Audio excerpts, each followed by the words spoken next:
para culminar este servicio de adoración.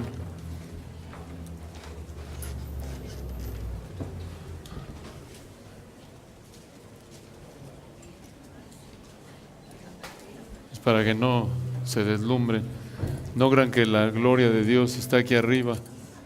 Está en su palabra, pero no por aquí, está aquí. Sí, no vayan a quedar ahí con el rostro, sí. Se van a tener. ¿Ahí está mejor? Sí, ok. Sí, ya los iban a mover nuestros hermanos, pero nos adelantamos. Y no vayan a estar como Moisés teniendo que cubrirse el rostro, pero de la molestia. La palabra prioridad es una palabra que no se encuentra en la Biblia, sin embargo, se encuentra enseñada de manera implícita. De hecho, la palabra prioridad viene de la palabra en latín prior o prioris, que significa anterior o antes. Esto es, cuando hablamos de una prioridad, nos referimos a alguna actividad, alguna idea, algo que tiene precedencia, algo que va antes de otra cosa. Y como acabamos de señalar, la palabra en sí no aparece en las Escrituras, sin embargo, sí aparece el concepto. Por ejemplo, si preguntamos cuáles son las prioridades del cristiano, a partir de muchos lugares en las Escrituras podemos saber cuáles son. Esto es, cuáles son las actividades, las ocupaciones que deben ocupar tu tiempo antes que cualquier otra. Primera de Timoteo 3, versículos 1 al 7, si me acompañan ahí, nos presentan de manera implícita las prioridades de un cristiano. Y de nuevo hay varios pasajes que enseñan esta verdad, pero de manera condensada lo hace al presentar aquí Pablo los requisitos de los pastores. Estos requisitos de aquellos que quieren servir al Señor en el pastorado. Y observen lo que dice Pablo en este conocido texto. Primera de Timoteo 3, 1 al 7. Primera de Timoteo 3. Palabra fiel. Si alguno anhela obispado, buena obra desea. Esto es, si alguien quiere ser pastor, otra manera de referirse al pastor, obispo, anciano, recuerden mismos términos, se refieren a la misma persona apuntando a diferentes funciones. Si alguno quiere ser pastor, versículo 2, es bueno, buena obra desea, es noble, versículo 2, pero es necesario, esto es, tiene que cumplir con ciertos requisitos. Y el requisito primordial es que el obispo sea irreprensible. Esto es, que su vida, su estilo de vida se caracterice por un estilo de vida de obediencia, no de perfección, sino de dirección, que no hay un pecado que se le puede señalar. Y noten, Pablo nos da 4 áreas en las que este individuo debe ser irreprensible si es que va a estar calificado para servir como pastor. Versículo 2, marido de una sola mujer, sobrio, prudente, decoroso, hospedador, apto para enseñar, no dado al vino, versículo 3, no pendenciero, no codicioso de ganancias deshonestas, sino amable, apacible, no avaro. Pablo dice, si alguien quiere servir como pastor, en primer lugar debe ser irreprensible en su vida personal. Esto engloba lo que se presentan en los versículos 2 y 3. Pero no solo en esa área, sino también versículos 4 y 5 en su área familiar, en su vida familiar. Pablo dice que gobierne bien su casa, que tenga a sus hijos en sujeción con toda honestidad. Pues el que no sabe gobernar su propia casa, ¿cómo cuidará de la iglesia de Dios? Y noten, no solo tiene que ser irreprensible en su vida personal, su vida familiar, sino también en su vida, podemos llamarla pública, en su vida pública. Versículo 6, no un neófito, no sea que envaneciéndose caiga en la condenación del diablo. Versículo 7, también es necesario que tenga buen testimonio de los de afuera. ¿Quiénes son los de afuera? Los incrédulos, para que no caigan en descrédito y en lazo del diablo. Aquí tienen ustedes delineado, aunque apuntando al pastor, y debido a que Hebreos 13 nos manda a que debemos imitar la virtud de nuestros pastores, lo que vemos aquí son las prioridades de un cristiano, y esto se reitera a lo largo de las Escrituras de una u otra manera. ¿Cuáles son las prioridades de un cristiano? Son 4, podemos resumirlas en 4. En primer lugar, su vida personal, su vida espiritual. Esto es, cultivar su relación con Dios. Esa es la prioridad número 1. Ese es aquello a lo que le debes destinar en primer lugar tu tiempo, tu esfuerzo. No quiere decir que vas a estar 8 horas estudiando la Biblia, pero sí cuidar tu vida espiritual mediante el estudio diligente de la palabra, aunque sean 5 minutos, lo que sea. Estás meditando a lo largo del día en el transporte, en el auto, estás cuidando tu vida espiritual, estás orando sin cesar, estás cultivando esa relación con Dios a través de la palabra, que es como Él habla a través de la interpretación correcta, y tú le hablas a través de la oración. Esa es la primera prioridad. Todo depende de eso. Si eso está en orden, entonces la segunda prioridad va a estar en orden, y es la familia, tu familia. Debes atender a tu familia, debes cuidar de tu familia, debe estar en orden tu familia. Y una vez que tu vida espiritual está recibiendo la atención debida y tu familia, entonces en tercer lugar viene tu trabajo. Tu trabajo. Y eso es lo que Pablo apunta de manera implícita. Digo, tienes que tener, versículos 6 y 7, buen testimonio de los de afuera. Tu vida debe ser un respaldo del mensaje que proclamas a nivel personal, a nivel familiar, a nivel laboral, y entonces entra la cuarta prioridad, como lo vemos aquí de manera implícita. En el versículo 1, alguien quiere ser pastor, muy bien, pero antes de que sirva como pastor, debe ser un ejemplo en su vida espiritual, esto es a nivel personal, a nivel familiar, a nivel laboral, y entonces puede servir, ¿en dónde? En la iglesia. Este es un modelo a seguir. Esto debe ser la norma general en nuestra vida. Esto es prioritario. Esto es lo más importante para un cristiano en su vida. Ahora, hablando de la iglesia, piensa por un momento, ¿qué es lo más importante en la iglesia? ¿Cuál es lo prioritario? ¿Cuál es la actividad más importante en la iglesia? En resumen, 1 Corintios 10:31 nos dice, si pues coméis o bebéis o hacéis otra cosa, hacedlo todo, ¿para qué? Para la gloria de Dios, para exaltar a Dios. Esa es la prioridad, de hecho, de la vida de un cristiano. Se expresa a través de estas 4 prioridades, si las podemos categorizar así para efectos de aprendizaje. Pero lo prioritario es glorificar a Dios, honrarlo. ¿Cómo lo honramos? Agradándole al obedecerlo. Eso es prioritario. Y lo mismo en la iglesia. En Efesios 3, versículo 20 nos dice, a Dios, a Él sea la gloria en la iglesia. Entonces, la gloria de Dios es la prioridad, la meta suprema de todo cristiano a nivel personal, a nivel individual y también a nivel colectivo, como iglesia local, como iglesia corporativa, digámosle así, no en términos de negocios, sino en términos colectivos. Ahora, dentro de ese propósito, ¿podemos ser más específicos? ¿Cómo glorificamos a Dios como iglesia? Entendemos que a nivel personal cultivo mi vida espiritual, atiendo a mi familia, cumpliendo mis responsabilidades bíblicamente delineadas, en la familia, en el trabajo, sirvo a la iglesia. Ahora, dentro de la iglesia, ¿qué es lo más importante? Sí, glorifico a Dios, pero de manera específica, ¿cómo? A través de juntas, debo darle la prioridad a las juntas, el estudio, la coordinación de actividades, coordinar las finanzas, campamentos, conferencias, consejería, comidas, alguna otra actividad social. ¿Cuáles son las prioridades en la iglesia? Por cierto, estas que acabamos de mencionar pueden reflejar las prioridades, pero ¿cuáles son?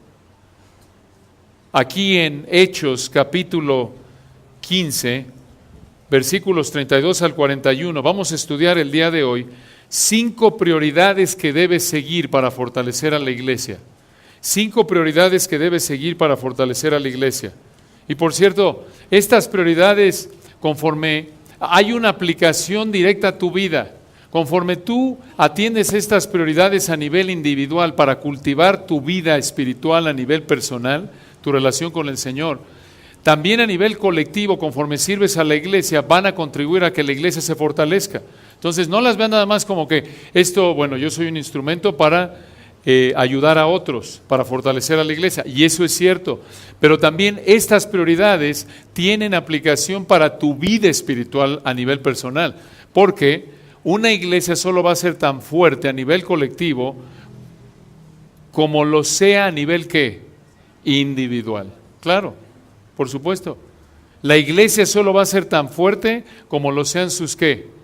Sus miembros, sus integrantes. Entonces vamos a Hechos capítulo 15 y nos encontramos aquí alrededor del año 50. Estamos aquí en los preparativos para el segundo viaje misionero de Pablo. Recordarán que en los capítulos 13 y 14 vimos ese primer viaje misionero. En el 15 estudiamos el concilio de Jerusalén, ¿recuerdan? 15, 1 al 31. Y ahora seguimos en el año 50. Este es un pasaje de transición del concilio de Jerusalén al segundo viaje misionero, que comienza, como lo veremos si Dios quiere a partir de la semana próxima, en el capítulo 16. Sin embargo, aquí en este pasaje de transición, vemos los preparativos para este segundo viaje misionero de Pablo. Pero dentro de estos preparativos encontramos ricas verdades para nuestra vida. Y vamos a dar lectura a este pasaje para iniciar nuestro estudio en esta mañana. Hechos 15, versículos 32 al 41. Y Judas y Silas, como ellos también eran profetas, consolaron y confirmaron a los hermanos con abundancia de palabras. Y pasando algún tiempo allí, fueron despedidos en paz por los hermanos, para volver a aquellos que los habían enviado. Mas a Silas le pareció bien el quedarse allí. Y Pablo y Bernabé continuaron en Antioquía, enseñando la palabra del Señor y anunciando el evangelio con otros muchos. Después de algunos días, Pablo dijo a Bernabé: volvamos a visitar a los hermanos en todas las ciudades en que hemos anunciado la palabra del Señor, para ver cómo están. Y Bernabé quería que llevasen consigo a Juan, el que tenía por sobrenombre Marcos. Pero a Pablo no le parecía bien llevar consigo al que se había apartado de ellos desde Panfilia y no había ido con ellos a la obra. Y hubo tal desacuerdo entre ellos que se separaron el uno del otro. Bernabé, tomando a Marcos, navegó a Chipre. Y Pablo, escogiendo a Silas, salió encomendado por los hermanos a la gracia del Señor. Y pasó por Siria y Cilicia, confirmando a las iglesias.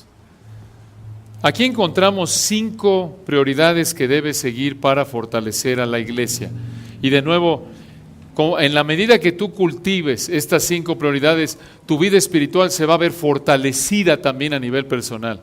Estas 5 prioridades que veremos son, en primer lugar, predicación; en segundo lugar, propagación; en tercer lugar, preparación; en cuarto lugar, preocupación; y en quinto lugar, protección. Si ya se confundió alguno de ustedes, yo también, no se preocupen, en un momento las aclaramos. Veamos la primera prioridad que debes seguir, que debes cultivar para fortalecer a la iglesia, que también va a fortalecer tu vida: predicación. Predicación, versículos 32 al 34. Observen el contexto, recordemos qué está pasando, regresen ahí a Hechos 15, versículo 30, retrocedan 2 versículos. Hechos 15, versículo 30, nos dice el Espíritu de Dios a través de Lucas, el escritor de Hechos. Hechos 15, 30, así pues los que fueron enviados, ¿quiénes fueron? Versículos 25 y 27, Pablo, Bernabé, Judas y Silas, lo estudiamos la semana pasada. Así pues los que fueron enviados, Pablo, Bernabé, Judas y Silas, descendieron a Antioquía, porque recuerden que van de Jerusalén a Antioquía, y reuniendo a la congregación entregaron la carta. ¿Qué carta? La carta que escribió el liderazgo de la iglesia en Jerusalén. Recuerden acerca de abstenerse de ciertas prácticas para no afectar la comunión con los creyentes judíos. Lo estudiamos a detalle la semana pasada. De ahogado, de sangre, de ídolos, de fornicación, ¿se acuerdan? Versículo 31, habiendo leído la cual se regocijaron por la consolación. Esto lo estudiamos la semana pasada. Ahora, observen los preparativos para el segundo viaje misionero. Recuerden, estamos en Antioquía, versículo 32. Y Judas y Silas, una pausa ahí, Recuerden que los vimos en el versículo 22. Dijimos que no sabemos nada acerca de Judas y que Silas fue un hombre clave en el ministerio de Pablo. Recuerden, este no es Judas Iscariote. Judas ya se suicidó y murió ya unos años atrás, allá por el año 30, cuando muere el Señor. Ya estamos aquí en el año 50. Este es otro Judas, del cual no sabemos nada, aparentemente un hombre fiel que acompañó que acompañó a Silas, a Bernabé y a Pablo.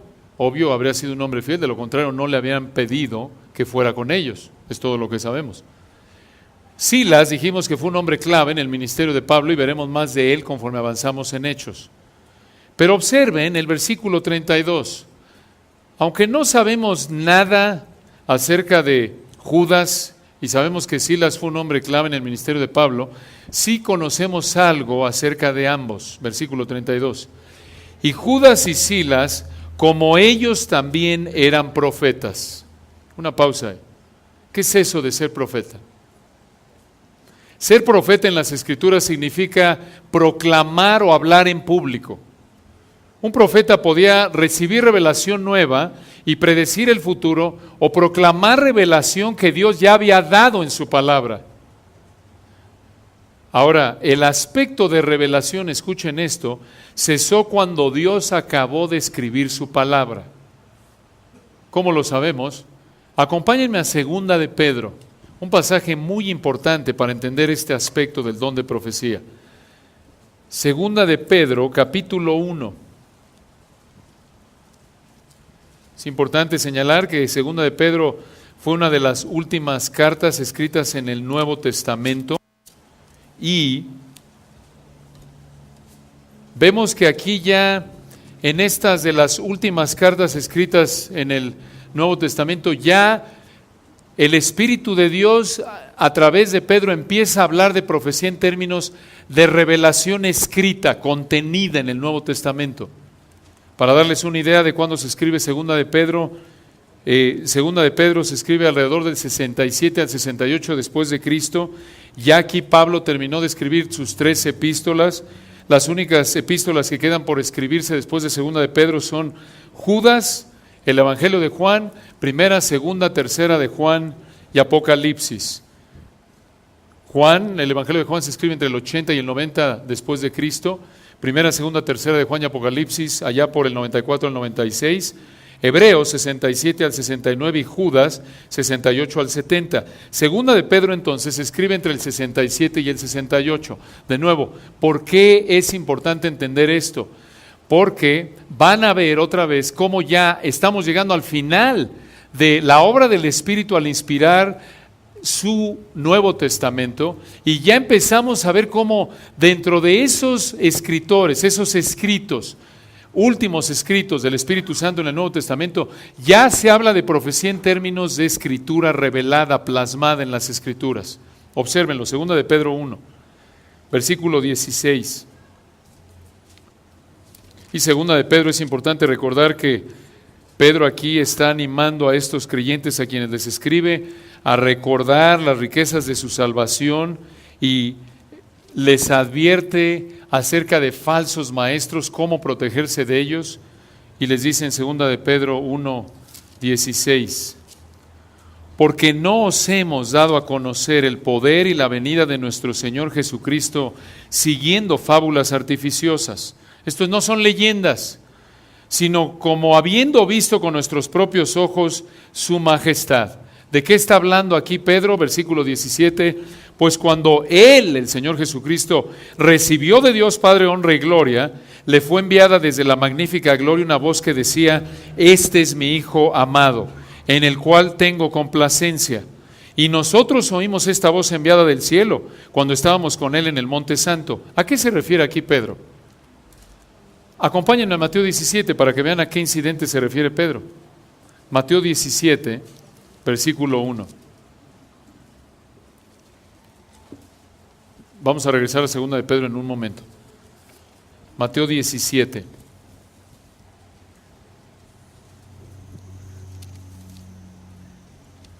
Vean el contexto, 16, 27. El Señor les dice En Mateo 16, 27 a los discípulos, porque el Hijo del Hombre vendrá en la gloria de su Padre con sus ángeles, y entonces pagará a cada uno conforme a sus obras, hablando de la segunda venida. Versículo 28, de cierto os digo que hay algunos de los que están aquí, les está hablando a los 12, que no gustarán la muerte hasta que hayan visto al Hijo del Hombre viniendo en su reino. Les está diciendo, yo voy a regresar, versículo 27, y versículo 28, algunos de ustedes antes de morir van a ver a el Hijo del Hombre viniendo en su reino. ¿Qué quiere decir esto? Contexto 17:1. 6 días después, Jesús tomó a Pedro, a Jacobo y a Juan, al círculo íntimo. Juan su hermano, ahí está Pedro, ojo, el escritor de ¿qué? Segunda de Pedro. 6 días después, Jesús tomó a Pedro, a Jacobo y a Juan su hermano, y los llevó aparte a un monte alto. Versículo 2, y se transfiguró delante de ellos, y resplandeció su rostro como el sol, y sus vestidos se hicieron blancos como la luz. ¿Qué está pasando aquí? Esto es lo que llamamos la ¿qué? Transfiguración. Esto es, cuando el Señor les dice, 16:28, algunos de ustedes antes de morir van a ver al Hijo del Hombre venir en su gloria, pero no los van a ver en la segunda venida, sino que, como lo aclara el 17:1 y 2, van a recibir una probada de la gloria con la que va a venir el Hijo del Hombre en su segunda venida. Y esa probada la vemos aquí en el versículo 2, cuando el Señor se transfigura delante de ellos, resplandeció su rostro como el sol y sus vestidos se hicieron blancos como la luz. Digamos que lo que hizo es que se quitó, por así decirlo, por un momento la camisa, la túnica de carne humana y les mostró que Él es el Dios glorioso. Hizo un lado, por un momento les dio un vistazo de cómo Él es Dios, 100% Dios. Esa gloria velada del Hijo, en un sentido, aquí el Señor les abre la cortina para darles una probada de quién es Él en toda su gloria, en la gloria del cielo y en la gloria que va a venir en la segunda venida. Esto es algo monumental.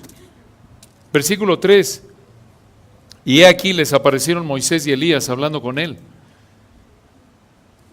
Hermanos, esto es fabuloso, aunque no tiene que ver con lo que estamos diciendo, pero es importante señalarlo. Una delicia, especialmente después de haber estado anoche con la familia Ezequiel por el fallecimiento de Cosme. ¿Qué aliento es este? Aquí están Moisés y Elías, tenían cientos de años, tenían siglos de haber muerto, ¿no es cierto? Moisés allá por el año 1400, Elías unos siglos después. ¿Y cómo es posible que aquí están Moisés y Elías hablando con él? ¿Por qué? Porque todavía estaban vivos espiritualmente. Porque cuando murieron, como todo creyente, en las palabras de Pablo, 2 Corintios 5, estamos ausentes del cuerpo y presentes aquí al Señor. Toda persona sigue viva después de morir físicamente. La muerte física es únicamente, recuerden, una transición. Es como cruzar nada más de este salón, digamos, de la muerte física a ese pasillo que es la vida eterna. Y sea que mueres y vas inmediatamente al infierno eterno, si no conoces a Cristo, mueres y vas inmediatamente a la presencia de Dios. ¿Por qué? Por la gracia de Dios, por haber venido con una fe arrepentida al Señor Jesucristo. Pero noten, aquí están Moisés y Elías, y están platicando, están hablando con Él. Dios le permite ahí en su sabiduría gloriosa una probada. Muchachos, por así decirlo, vengan aquí conmigo. Vamos aquí a darles una probadita aquí a Pedro, Juan y a Jacobo. Ahí están platicando con Él. Y noten, siguen vivos, han pasado siglos y son Moisés y Elías, noten, retienen su personalidad. Son ellos, así seremos en la gloria, seremos los mismos en términos de personalidad. Esto apunta de manera implícita que nos vamos a poder reconocer en el cielo. Ahora dirá alguno de ustedes, observen, versículo 4, ¿por qué Pedro hace esto? Noten, entonces Pedro dijo a Jesús, Señor, bueno es para nosotros que estemos aquí. Si quieres, hagamos aquí 3 enramadas, una para ti, otra para Moisés y otra para Elías. Ahora una pregunta, en el versículo 3 dice, se les aparecieron Moisés y Elías. Y entendemos que el Señor sabía quién era Moisés y Elías, pero ¿cómo supo Pedro que era Moisés y era Elías en los que estaban ahí? ¿Que ya vio una foto de Moisés y Elías? Claro que no, imposible, si habían muerto siglos antes. La implicación aquí es que en la plática, Pedro oyó, este es Moisés, este es Elías. Oye, Moisés, aquello. Elías y tú, Señor, aquello. ¿Se dan cuenta? Esa es la implicación. Entonces, él está tan contento, versículo 4, que dice, hagamos 3 enramadas, quiere decir, levantemos aquí tienda de campaña, una para ti, para Elías, Moisés, nos quedamos aquí, Señor. Estaba tan contento Pedro que dijo, ya está recibiendo una probada del cielo. Está en la presencia del glorioso Señor Jesucristo y está con Moisés y Elías, esos grandes hombres de Dios del Antiguo Testamento. Hermanos, noten qué probada del cielo para nosotros, para hacernos anhelar la gloria. Así vamos a estar en comunión con el Señor, en comunión con, no solo de manera perfecta con aquellos que amamos aquí, sino aquellos que amamos sin conocer, como esos grandes profetas, esos hombres de Dios del Antiguo y Nuevo Testamento, que los amamos, los tenemos en alta estima. ¿Quién no quiere conocer a Daniel? ¿Quién no quiere conocer a Moisés, a Elías, Eliseo? ¿Quién no quiere conocer a vos y Ruth? Preguntarle, ¿cómo estuvo esa noche vos cuando Ruth ahí se te declaró? En Ruth 3. Bueno, probablemente ya aparece entonces ya no es probablemente, nuestra carnalidad habrá terminado ya. Preguntas superfluas que hoy en día para nosotros son importantes, en ese entonces no serán importantes porque tendremos una mente, un conocimiento perfecto y estaremos adorando de manera perfecta a nuestro Dios. Pero noten qué probada del cielo. Entonces Pedro se quiere quedar ahí. Habríamos hecho lo mismo, ¿no es cierto? Que el Señor refleja su gloria y se aparecen Moisés y Elías. Esto es real. Esto es real. Versículo 5, mientras Pedro aún hablaba, recuerden, este es Pedro, el que escribió segunda de Pedro. Mientras él aún hablaba, una nube de luz los cubrió, y aquí una voz desde la nube que decía, este es mi Hijo amado, en quien tengo complacencia, a él oíd. Este es el Padre, afirmando su relación de amor profundo con el Hijo, y no solo eso, sino la perfección del Hijo. Por eso le dice, en Él tengo complacencia, en Él encuentro mi agrado total, y eso de manera implícita apunta a que el Señor Jesucristo es perfecto, glorioso, como dice Hebreos, santo, inocente, justo, sin mancha, apartado de los pecadores y hecho más sublime que los cielos. El Padre se deleita plenamente en el Hijo, porque no hay nada que le desagrade al Padre en el Hijo. ¿Por qué? Porque aunque Él fue tentado en todo según nuestra semejanza, ¿qué cosa? Pero sin pecado. Es perfecto. Perfecto el Hijo porque es el Dios hombre. Entonces oyen esa voz, esto es audible. Y versículo 6, al oír esto los discípulos se postraron sobre sus rostros y tuvieron, ¿qué cosa? Gran temor. Habríamos temblado igual nosotros, de oír, de poder, aquí de oír la voz de Dios. ¿Cómo era? No sabemos, pero lo oyeron y estaban aterrados. Entonces, a este incidente de la transfiguración, regresemos a segunda de Pedro, es a lo que se refiere Pedro en segunda de Pedro. Capítulo 1. Observen de nuevo el versículo 16. Y recuerden, no hemos olvidado que estamos hablando de la profecía, Segunda de Pedro 1:16. Pero con esto en mente, Pedro aquí, y por cierto, vean el 2:1, pero hubo también falsos profetas entre el pueblo, como habrá entre vosotros falsos maestros. Entonces, este es el contexto de segunda de Pedro. Y Pedro les va a decir, miren, yo les digo la verdad, yo no les estoy diciendo mitos como estos falsos maestros. Y los voy a apuntar a su protección primordial de estos falsos maestros. Por eso les dice segunda de Pedro 1:16, porque no os hemos dado a conocer el poder y la venida de nuestro Señor Jesucristo siguiendo fábulas artificiosas, sino como habiendo visto con nuestros propios ojos su majestad. Lo vio en Mateo 17. Pues versículo 17, cuando Él recibió de Dios Padre honra y gloria, le fue enviada desde la magnífica gloria una voz que decía, este es mi Hijo amado en el cual tengo complacencia. Versículo 18, y nosotros oímos esta voz enviada del cielo cuando estábamos con Él en el Monte Santo. Versículo 19, habiendo dicho esto Pedro, mucha atención aquí, tenemos también la palabra, ¿qué cosa? Profética más segura que ¿qué, Pedro? Más segura aún que la experiencia que Pedro tuvo, experiencia real de la transfiguración en el monte. Noten aquí, esto es muy importante, de manera implícita, Pedro está dándole prioridad a la palabra profética que a la experiencia que tuvo en la transfiguración. Y alguno dirá, ¿qué es palabra profética? Aquí está, versículo 19.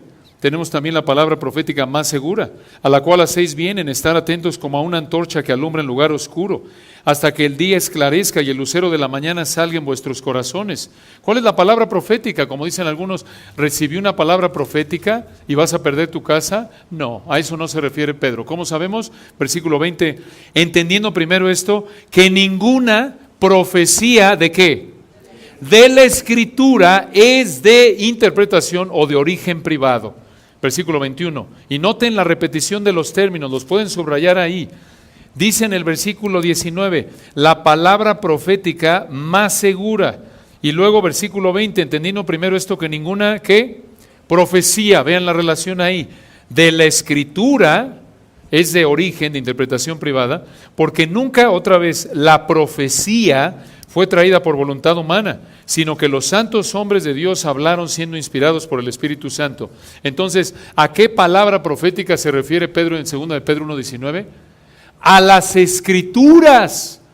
Ninguna profecía ¿de qué? De las Escrituras. ¿Qué declaración? Noten, ya aquí Pedro está viendo la profecía en términos de lo que Dios inspiró en los escritos de su palabra. Muy importante esto. Ahora algunos de ustedes dirán, bueno, pero ¿qué acaso esto no se refiere al Antiguo Testamento? Sí se refiere al Antiguo Testamento y también al Nuevo. ¿Cómo lo sabemos? Vayan allá adelante a 2 de Pedro, mismo libro, capítulo 3, y observen los versículos 15 y 16. 2 de Pedro 3, versículos 15 y 16. Perdón, regresen al 2:1 porque no acabé de darles el contexto. Entonces ya Pedro dijo, miren, aquí resumiendo, miren, tuvimos el privilegio, una experiencia monumental de estar en la transfiguración, 2 de Pedro 1, 16 al 18, pero versículo 19, mejor que eso, más seguro que esa experiencia que fue real, tenemos nosotros una fuente de autoridad, de protección, de revelación aún más segura que cualquier experiencia, aun cuando fue genuina, y esa autoridad es ¿qué? La palabra profética, que es las Escrituras. En el 2:1, pero hubo también falsos profetas entre el pueblo, como habrá entre vosotros falsos maestros, que introducirán encubiertamente herejías destructoras y aún negarán al Señor que los rescató, atrayendo sobre sí mismos destrucción repentina. ¿Por qué dice esto Pedro? Porque versículo 19 dice, tenemos también la palabra profética más segura. ¿Qué está diciendo? Lo que te va a proteger de los falsos maestros no son experiencias, aunque sean genuinas en ese entonces, porque Dios ya no hace eso, como lo hemos dicho, sino que lo que te va a proteger, lo más seguro que cualquier experiencia, es que la palabra de Dios, las Escrituras, te van a proteger de los falsos maestros. Y allá adelante en el capítulo 3, noten cómo Escritura se refiere tanto al Antiguo como al Nuevo Testamento. 2 de Pedro 3, versículos 15 y 16.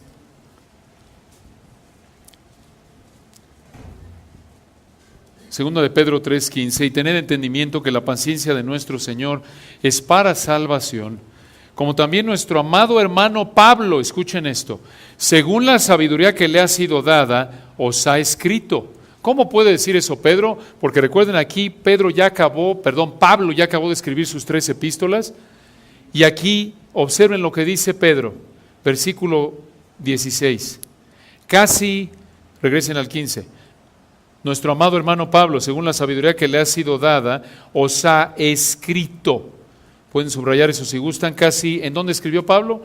Casi en todas sus epístolas, hablando en ellas de estas cosas, entre las cuales hay algunas difíciles de entender, las cuales los indoctos e inconstantes tuercen, como también las otras que Escrituras para su propia perdición.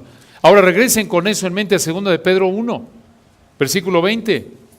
Entendiendo primero esto, que ninguna profecía de la Escritura es de interpretación privada, porque versículo 21, nunca la profecía fue traída por voluntad humana, sino que los santos hombres de Dios hablaron siendo inspirados por el Espíritu Santo. Entonces, observen que en 2 de Pedro 3, 15 y 16, al llamar los escritos de Pedro, al decir 2 de Pedro 3, 16, como también las otras Escrituras, está diciendo que las Escrituras, lo que Pablo escribió, sus epístolas, son parte de ¿qué? de las Escrituras inspiradas por Dios, las cuales están al mismo nivel que el Antiguo Testamento. ¡Qué gloriosa verdad! Y noten de nuevo esto tan importante para efectos de nuestro estudio. En 2 de Pedro 1, 19 y 21, muy importante subrayar esto. Algunos dirán, ya lo entendí, ya cállate, sigue hablando de otra cosa. Hermanos, lo tenemos que remarcar para que vean a partir de la palabra de Dios cómo esa idea errónea de que Dios sigue hablando hoy a través de profecías, de revelación fuera de las Escrituras, es erróneo. Aún Pedro ya veía la profecía como algo, ¿se dan cuenta? Algo registrado en las Escrituras, ya no como revelación que era dada en el momento, como vemos en otras partes de la Biblia, cuando la Biblia todavía no había terminado de ser escrita. Entonces, regresando a Hechos 15, versículo 32, y Judas y sí, recuerden, estamos en Hechos 15, no en 2 de Pedro, pero observen en Hechos 15, versículo 32, y Judas y Silas, como también ellos eran profetas, ellos eran proclamadores de la palabra de Dios. Por cierto, un punto importante aquí, es interesante señalar que los profetas del Antiguo Testamento, escuchen esto, pasaron la mayor parte de su ministerio predicándole a Israel, llamándolos a que dejaran su pecado y obedecieran lo que Dios ya les había mandado en la ley, en el Pentateuco. Y escuchen esto, proporcionalmente, la minoría de lo que escribieron los profetas en el Antiguo Testamento tiene que ver con revelación nueva, esto es acerca del futuro. La mayor parte de la revelación, y ustedes léanlo, esto es una invitación, un ánimo para que lean a lo largo de los profetas mayores y menores, empezando ahí desde Isaías, etcétera, todos los profetas, y van a ver, lean con atención, y se van a fijar que primordialmente lo que hacen los profetas es llamar a Israel al arrepentimiento. Sí hay revelación del futuro, pero primordialmente es una exhortación a que vivan a la luz de aquello que Dios les dio. Otra vez va en contra de esta idea errónea de que profecía siempre es algo nuevo. ¿Qué va a pasar en el futuro? Entonces, desde que el Nuevo Testamento terminó de ser escrito alrededor del año 96, el don de profecía consiste únicamente en la proclamación de la palabra de Dios. Y por cierto, vean Apocalipsis, que es el último libro que fue escrito. Apocalipsis, que es escrito ya por el 96. Apocalipsis 22, versículo 18 y 19. Hemos estudiado esto a detalle en otras ocasiones, por ahora simplemente recordar esto. Apocalipsis 22, 18. Obviamente esto se aplica primordialmente al libro de Apocalipsis, pero noten en la soberanía de Dios, este es el único libro en toda la Biblia que al final incluye esta advertencia tan fuerte, y en la soberanía de Dios es el último libro que es escrito, cuyo contenido tiene que ver con lo que Dios va a hacer en el futuro, todavía para nosotros futuro, y en la eternidad futura. Este es el libro que cierra el canon de la Biblia, que cierra la revelación escrita de Dios. Y noten que no dijo esto el Señor en ningún otro libro, escuchen esto, de los 66 libros que hay en la Biblia, en ningún libro se encuentra al final una advertencia como la que se encuentra en Apocalipsis. ¿Por qué? Bueno, la implicación es que Dios en su soberanía sabía que no había terminado de revelar su palabra sino hasta que llegó a ¿qué libro? Apocalipsis. Recuerden, Dios no sufre de amnesia y dice, ay, se me fue, hombre, debería haber terminado en Mateo. Bueno, pues síguele ahí dando revelación para que lleguemos allá. No. Dios en su mente perfecta, infinita, así lo planeó, y observen cómo concluye la Biblia. En Apocalipsis 22, 18, yo testifico a todo aquel que oye las palabras de la ¿qué? Profecía ¿de dónde? De este libro. Otra vez aquí, vean esto. Profecía aquí, sí hablando en algo futuro, pero algo que ya está registrado, algo que está escrito. ¿Son las palabras de la profecía que Dios le va a dar a alguien más adelante? No. De este libro. ¿Qué libro? Apocalipsis. Yo testifico a todo aquel que oye las palabras de la profecía de este libro. Si alguno añadiera estas cosas, Dios traerá sobre él las plagas que están, ¿qué cosa? Escritas en este libro. Y si alguno quitare de las palabras noten esa frase, del libro de esta profecía. Otra vez noten cómo la palabra profecía aquí, ya junto con 2 de Pedro 1, se usa en términos de lo que Dios reveló y contiene, ¿qué cosa? Su palabra. Y dice en versículo 19, en el versículo 19, y si alguno quitare de las palabras del libro de esta profecía, Dios quitará su parte del libro de la vida y de la santa ciudad y de las cosas, otra vez, que están escritas ¿en dónde? En este libro. Aquí en estos dos versículos, noten, se repiten 3 veces las palabras libro, libro, libro.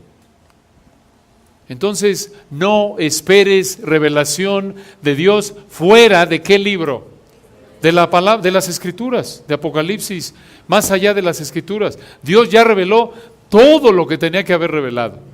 Ya no esperes revelación nueva. Dios únicamente te va a guiar, y esto lo vamos a ver, empezar a ver a partir de la semana próxima, si Dios quiere, en Hechos 16. Dios guía en la actualidad, no a través de impresiones mentales, sueños, visiones, sentimientos de paz, de gozo, no. Dios guía únicamente a través de la interpretación correcta de su palabra, porque ya habló, aquí está todo lo que necesitamos saber. Entonces, regresando a Hechos 15, nos quedan unos minutos. Si Dios quiere, continuaremos la semana próxima, pero es vital que entendamos esto. En este momento, entonces, Hechos 15, versículo 32, Judas y Silas, ellos también eran profetas, estaban proclamando, hablando en público. La pregunta es entonces, aquí en Hechos 15:30 la iglesia está congregada, y en el versículo 32, Judas y Silas, la pregunta es, ¿están recibiendo revelación nueva o están predicando? Bueno, hay algunos comentaristas que creen que aquí están recibiendo revelación nueva porque estamos en Hechos y aquí el canon del Nuevo Testamento no ha sido escrito. Sin embargo, es nuestra convicción que aquí están predicando, no recibiendo revelación nueva. ¿Por qué? Dos razones. En primer lugar, porque solo en Hechos, en la mayoría de los lugares, de hecho en todo Hechos, cuando alguien está profetizando, solo encontramos de hecho únicamente 2 lugares en el libro de los Hechos donde hay revelación nueva. ¿Cuáles son? En Hechos 11:28 y en Hechos 21:10. Con el profeta, ¿recuerdan cómo se llama? Agabo. No hay más, no hay ningún otro. Sí se mencionan las hijas de Felipe que eran profetisas, pero no se menciona si están recibiendo revelación nueva. Esto es impresionante, ¿no es cierto? Particularmente cuando tantas personas y algunos hermanos bien intencionados vienen y nos dicen, no, es que hoy en día debemos estar recibiendo revelación, y en el libro de los Hechos recibían revelación, ahí hay un error. ¿Por qué? Recuerden, Hechos es descriptivo, no normativo. Lo único que es normativo es lo que vemos en las epístolas del Nuevo Testamento. Y en segundo lugar, aún en Hechos, esa manera de pensar es errónea, porque habían miles de creyentes, como lo hemos estudiado, y solo encontramos a Agabo dando profecías, revelación nueva. Entonces, decimos que aquí en Hechos 15:32, Judas y Silas, creemos, es nuestra convicción que están predicando, no recibiendo revelación nueva. 1, porque la norma en Hechos es que la profecía es predicación, no revelación nueva. Y número 2, muy importante, segunda razón por la que creemos que aquí están predicando, por lo que su predicación produce en los hermanos de Antioquía. Recuerden, profetizar quiere decir proclamar o hablar en público. En este momento estoy haciendo ¿qué? Profetizando, ¿ok? Pero, recuerden, el don de profecía tenía 2 facetas. El de revelación nueva, que cesó cuando cesó la escritura del Nuevo Testamento, ya lo vimos, y la faceta que sigue vigente del don de profecía en la actualidad es la de proclamación de la revelación escrita. Entonces, observen cómo lo que produce lo que profetizan aquí Judas y Silas. Versículo 32. Otra vez, y con esto terminamos. Y Judas y Silas, como ellos también eran profetas, consolaron y confirmaron a los hermanos con abundancia de palabras. Observen los 2 verbos, las 2 palabras, consolaron y confirmaron. Consolaron tiene la idea de aliento. Confirmaron tiene la idea de fortalecimiento, de edificación. Ambas, escuchen esto, son funciones que llevan a cabo la palabra de Dios. Por eso estamos convencidos que aquí están predicando. Observen Romanos 15:4. Romanos 15:4. Una de las funciones de la palabra de Dios, de nuevo aquí, habla del Antiguo Testamento, pero como vimos en 2 de Pedro 3, 15 y 16, también se aplica al Nuevo. Romanos 15:4. Noten qué hermoso versículo. Porque las cosas que se escribieron antes, dice Pablo, para nuestra enseñanza se escribieron, a fin de que por la paciencia, ¿y qué dice ahí? Y la consolación de las Escrituras tengamos esperanza. ¿Qué era lo que produjo la proclamación de Judas y Silas en los hermanos ahí de Antioquía? Consolación, aliento. Lo mismo que producen las que, Romanos 15:4, Escrituras. ¿Estás desanimado? ¿Necesitas qué? El consuelo de las Escrituras. Y no solo eso, dice Hechos 15:32, consolaron y confirmaron, esto es fortalecieron. La palabra de Dios no solo consuela, conforta, sino también fortalece, edifica. ¿Cómo lo sabemos?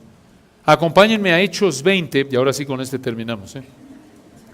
Podríamos seguir, no crean que se me acabó el material, lo que pasa es que sé que, como dijo Roger, no gozamos de muchas comodidades y somos considerados de ustedes. Entre el calorcito y las sillas, que digamos no precisamente son con soporte lumbar ergonómicas, entonces estamos conscientes de eso. Hechos 20, versículo 32, Pablo se está despidiendo de los pastores de Éfeso y observen lo que les dice en Hechos 20, 32. Y ahora, hermanos, os encomiendo a Dios, y observen qué frase, y a la palabra de qué, de su gracia, se refiere a la palabra de Dios, que tiene poder para sobreedificaros y daros herencia con todos los santificados. Y ahí está, la palabra sobreedificaros se refiere a fortalecer. Es la misma idea entonces de Hechos 15, 32. ¿Por qué decimos que Judas y Silas están predicando? Número uno, porque la norma en Hechos es que los profetas predican, no reciben revelación nueva. Y número dos, ellos, a la gente allí en Antioquía, la consolaron y confirmaron, lo cual son dos efectos que produce, ¿qué cosa? La palabra de Dios. La palabra de Dios. Bueno, tenemos mucho más, pero si Dios quiere seguimos la semana próxima. No se lo pierdan. Oremos. Padre, gracias por el privilegio que nos diste hoy de abrir tu palabra. Gracias por estas ricas verdades tan importantes para nuestra vida. Ayúdanos, Padre, a asegurarnos de que no estemos viviendo engañados al pensar que tú todavía hablas de alguna manera a través de algún sentimiento, algo que no está escrito en tu palabra. Gracias, Señor, porque como dijo Pedro, tu palabra es más segura que cualquier experiencia, aún una experiencia tan genuina como la que Él tuvo en el monte de la transfiguración. Gracias por habernos dado esta revelación preciada. Gracias porque no es de origen humano, sino que los santos hombres de Dios hablaron siendo inspirados, siendo guiados, siendo movidos por ti y por el Espíritu Santo. Gracias porque usaste todas sus personalidades, sus trasfondos, su vocabulario, pero, como dice tu palabra, toda la Escritura es inspirada por Dios. A pesar de que usaste a seres humanos falibles, pecadores, debido a que tu Espíritu los guió, nos diste una revelación perfecta, como tú eres perfecto. Gracias porque no tenemos una palabra, no tenemos escrituras con errores, porque su autor no puede cometer errores. El Dios del universo perfecto.